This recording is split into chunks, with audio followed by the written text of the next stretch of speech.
So once upon a time, there was this big pot of frogs, and some of the frogs in this big pot realized that the temperature was being slowly raised over time, and that eventually they all would get boiled alive.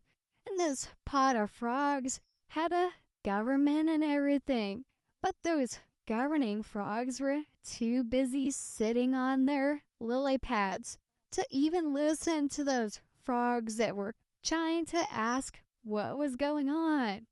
And those frogs that realized that the temperature was being raised tried all sorts of things to warn the other frogs.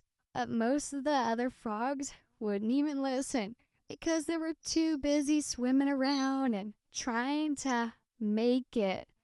But eventually, they realized that they could jump out of the pot.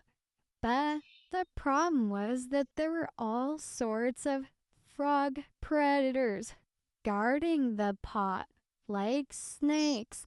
And if any of the frogs tried to jump out, then they would get eaten.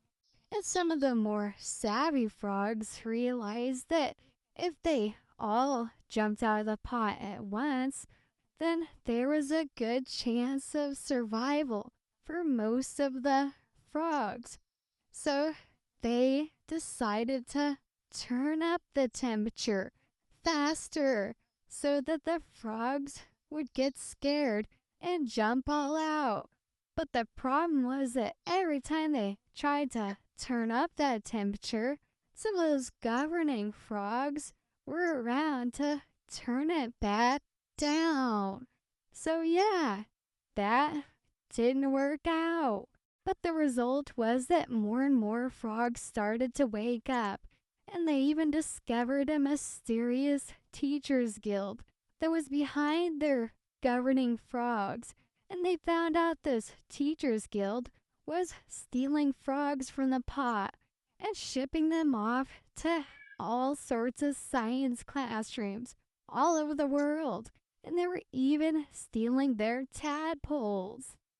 So these political frogs were talking for some time and raising awareness and even getting politically persecuted until finally the conspiracy was exposed. And those governing frogs were forced to admit what they were doing. And this time, it was those governing frogs that were trying to jump out of the pot.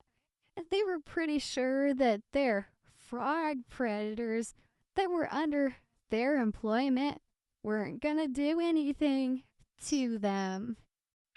But those frog predators had also been listening to what was going on in the pot.